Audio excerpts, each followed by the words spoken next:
Même si la saison a démarré depuis plus d'un mois, ça ressemble un petit peu à une rentrée des classes. En tous les cas, une rentrée de trêve internationale, car Laurent Blanc, pendant une dizaine de jours, a dû travailler, mais avec un effectif réduit. Les jeunes de la CFA sont venus en complément. Quelques joueurs comme Javier Pastore sont restés, mais l'Argentin s'est blessé. Pour Laurent Blanc, forcément, ce match contre Bordeaux et cette reprise de la compétition s'annonce un peu piégeuse, vu les conditions dans lesquelles ce match a été préparé. Tourner au vert, je n'aime pas trop ce mot-là, mais de faire tourner l'effectif. Ça nous sert à ça d'avoir un effectif de qualité. Je l'ai dit, la concurrence est là, mais après ça va être, il faut que ce soit une force. C'est pas remplacer un joueur pour dire voilà, tu auras du temps de jeu. Je pense qu'il faut voir l'état un petit peu de tous les internationaux. Effectivement, ils ont eu un retour difficile. Pour ne rien vous cacher, il y en a qui ne sont pas encore arrivés. Donc c'est pas la meilleure préparation possible pour préparer ce match-là contre Bordeaux, mais il faut faire avec.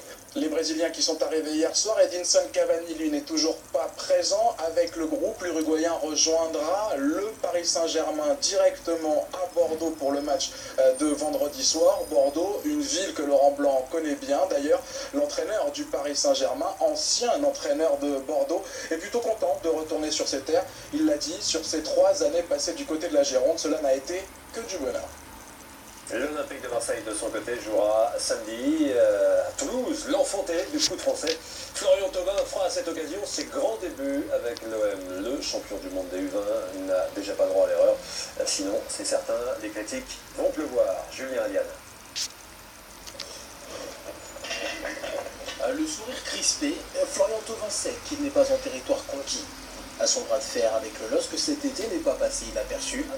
Désormais, le milieu offensif marseillais doit faire taire les critiques, mais sur le terrain.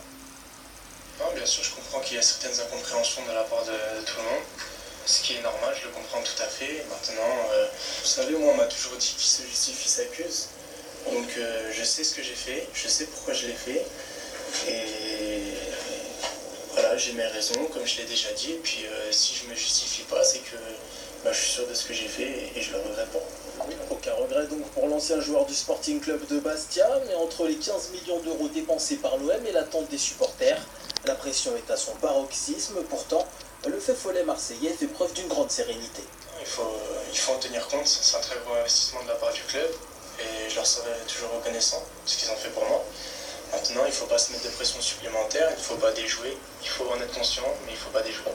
Pour le voir jouer, il va falloir être patient, car le joueur est clairement en manque de compétition.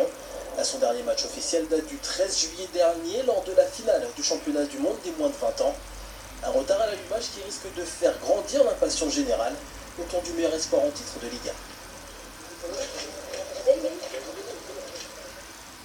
On a parlé du PSG, on a parlé de Marseille. Autre match intéressant de cette 5e journée. Montpellier-Reims est 6e.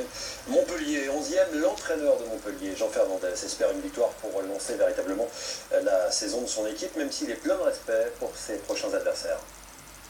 C'est un match qu'il faut gagner, donc avec tout le respect que j'ai pour c'est un match qu'il faut gagner. Si on veut avoir de l'ambition dans ce championnat, c'est un match qu'il faut gagner. Mais bon, ce que je retiens de Reims aussi, c'est que voilà, c'est une équipe solide qui fait un bon début de saison. Ils sont devant nous dans le classement et c'est pas par hasard. C'est une équipe qui a perdu son premier match à Rennes, un petit peu contre le cours du jeu, en tirant 18 fois au but. Ce que nous, on n'a pas été capable de faire sur un match depuis le début de la saison, même si c'était des adversaires de qualité.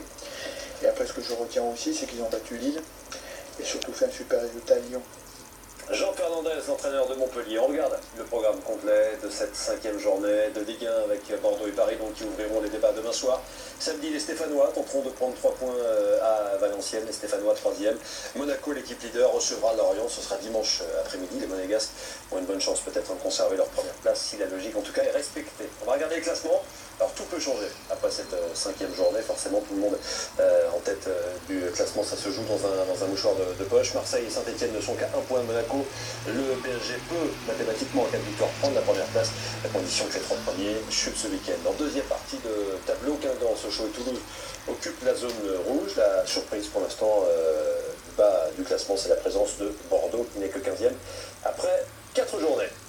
Encore deux infos pour terminer cette page foot. La France a perdu 2 rangs au classement FIFA, elle n'est plus de 25e. Conséquence, la France se retrouve désormais dans le 2e chapeau des éventuels barragistes de la zone Europe pour le mondial 2014. Et puis le Cap-Vert a été sanctionné par la Fédération internationale de football pour avoir aligné un joueur suspendu. Le Cap-Vert a été remplacé par la Tunisie en barrage africain pour le mondial 2014 au Brésil.